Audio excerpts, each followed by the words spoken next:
Welcome to Just the Word, where we're reading through the Bible in 1 year. And I'm Net. Today's reading will come from 1 Kings chapter 17 and 18. 1 Kings chapter 17. Now Elijah the Tishbite from Tishbe in Gilead said to Ahab, "As the Lord, the God of Israel, lives, whom I serve, there will be neither dew nor rain in the next few years, except at my word." Then the word of the Lord came to Elijah, "Leave here, turn eastward, and hide in the Kerith ravine, east of the Jordan. You will drink from the brook, and I have ordered the ravens to feed you there." So he did what the Lord had told him. He went to the Kerith ravine, east of the Jordan, and stayed there. The ravens brought him bread and meat in the morning, and bread and meat in the evening, and he drank from the brook. Sometime later, the brook dried up because there had been no rain in the land. Then the word of the Lord came to him, "Go at once to Zarephath of Sidon and stay there. I have commanded a widow in that place to supply you with food." So he went to Zarephath. When he came to the town gate, a widow was there gathering sticks. He called to her and asked, "Would you bring me a little water in a jar so I may have a drink?" As she was going to get it, he called, "And bring me, please, a piece of bread." "As surely as the Lord your God lives," she replied, "I don't have any bread, only a handful of flour in a jar and a little oil in a jug. I am gathering a few sticks to take home and make a meal for myself and my son, that we may eat it and die." Elijah said to her, "Don't be afraid. Go home and do as you have said, but first make a small cake of bread for me from what you have and bring it to me, and then make something for yourself and your son. For this is what the Lord, the God of Israel, says, the jar of flour will not be used up, and the jug of oil will not run dry until the day the Lord gives rain on the land." She went away and did as Elijah had told her. So there was food every day for Elijah and for the woman and her family. For the jar of flour was not used up, and the jug of oil did not run dry, in keeping with the word of the Lord spoken by Elijah. Sometime later, the son of the woman who owned the house became ill. He grew worse and worse, and finally stopped breathing. She said to Elijah, "What do you have against me, man of God? Did you come to remind me of my sin and kill my son?" "Give me your son," Elijah replied. He took him from her arms, carried him to the upper room where he was staying, and laid him on his bed. Then he cried out to the Lord, "O Lord my God, have you brought tragedy also upon this widow I am staying with by causing her son to die?" Then he stretched himself out on the boy 3 times and cried to the Lord, "O Lord my God, let this boy's life return to him." The Lord heard Elijah's cry, and the boy's life returned to him, and he lived. Elijah picked up the child and carried him down from the room into the house. He gave him to his mother and said, "Look, your son is alive." Then the woman said to Elijah, "Now I know that you are a man of God, and that the word of the Lord from your mouth is the truth." 1 Kings chapter 18. After a long time, in the 3rd year, the word of the Lord came to Elijah, "Go and present yourself to Ahab, and I will send rain on the land." So Elijah went to present himself to Ahab. Now the famine was severe in Samaria, and Ahab had summoned Obadiah, who was in charge of his palace. Obadiah was a devout believer in the Lord. While Jezebel was killing off the Lord's prophets, Obadiah had taken 100 prophets and hidden them in 2 caves, 50 in each, and had supplied them with food and water. Ahab had said to Obadiah, "Go through the land to all the springs and valleys. Maybe we can find some grass to keep the horses and mules alive, so we will not have to kill any of our animals." So they divided the land they were to cover, Ahab going in one direction and Obadiah in another.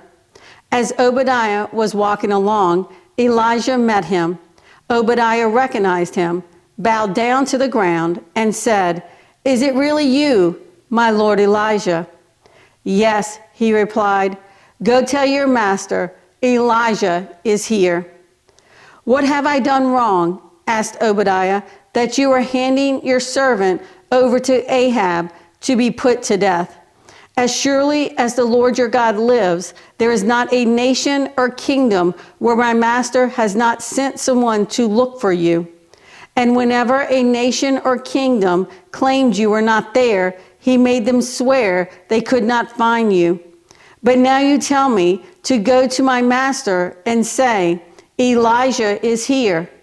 I don't know where the Spirit of the Lord may carry you when I leave you.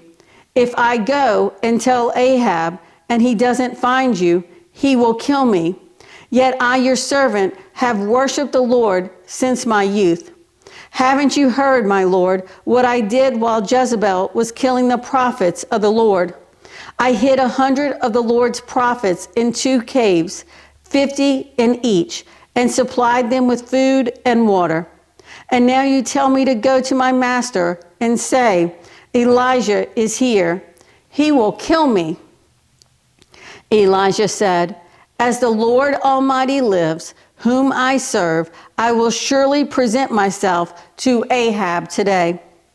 So Obadiah went to meet Ahab and told him, and Ahab went to meet Elijah. When he saw Elijah, he said to him, "Is that you, you troubler of Israel?" "I have not made trouble for Israel," Elijah replied, "but you and your father's family have. You have abandoned the Lord's commands and have followed the Baals.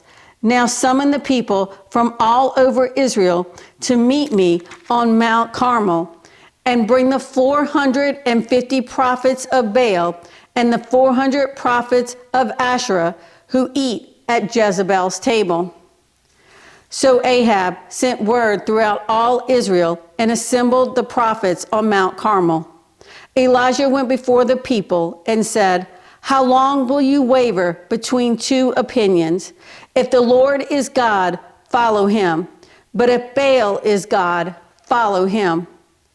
But the people said nothing. Then Elijah said to them, "I am the only one of the Lord's prophets left, but Baal has 450 prophets. Get 2 bulls for us. Let them choose one for themselves, and let them cut it into pieces and put it on the wood, but not set fire to it. I will prepare the other bull and put it on the wood, but not set fire to it. Then you call on the name of your God, and I will call on the name of the Lord. The God who answers by fire, he is God." Then all the people said, "What you say is good." Elijah said to the prophets of Baal, "Choose one of the bulls and prepare it first, since there are so many of you. Call on the name of your God, but do not light the fire."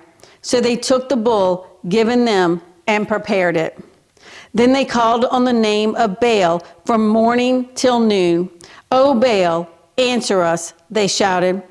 But there was no response. No one answered, and they danced around the altar they had made. At noon, Elijah began to taunt them.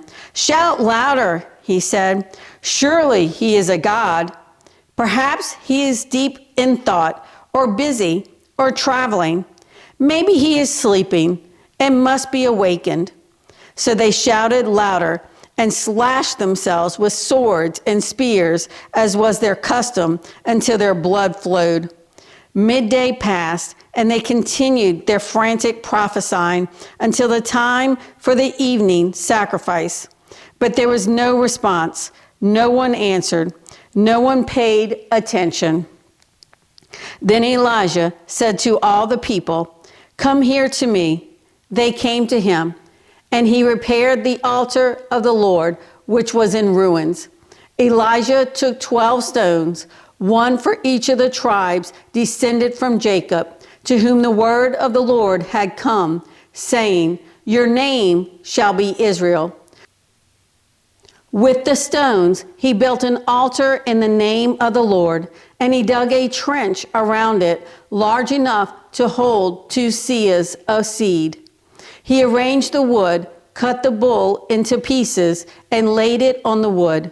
Then he said to them, "Fill 4 large jars with water, and pour it on the offering and on the wood." "Do it again," he said, and they did it again. "Do it a 3rd time," he ordered, and they did it a 3rd time. The water ran down around the altar and even filled the trench. At the time of sacrifice, the prophet Elijah stepped forward and prayed, "O Lord, God of Abraham, Isaac, and Israel, let it be known today that you are God in Israel, and that I am your servant and have done all these things at your command. Answer me, O Lord, answer me, so these people will know that you, O Lord, are God, and that you are turning their hearts back again." Then the fire of the Lord fell and burned up the sacrifice, the wood, the stones, and the soil, and also licked up the water in the trench. When all the people saw this, they fell prostrate and cried, "The Lord, He is God! The Lord, He is God!" Then Elijah commanded them, "Seize the prophets of Baal. Don't let anyone get away." They seized them, and Elijah had them brought down to the Kishon Valley and slaughtered there. And Elijah said to Ahab, "Go, eat and drink, for there is the sound of a heavy rain." So Ahab went off to eat and drink, but Elijah climbed to the top of Carmel, bent down to the ground, and put his face between his knees. "Go and look toward the sea," he told his servant, and he went up and looked. "There is nothing there," he said. 7 times Elijah said, "Go back." The 7th time the servant reported, "A cloud as small as a man's hand is rising from the sea." So Elijah said, "Go and tell Ahab, hitch up your chariot and go down before the rain stops you." Meanwhile, the sky grew black with clouds. The wind rose, a heavy rain came on, and Ahab rode off to Jezreel. The power of the Lord came upon Elijah, and tucking his cloak into his belt, he ran ahead of Ahab all the way to Jezreel. Thanks for joining Just the Word. See you tomorrow.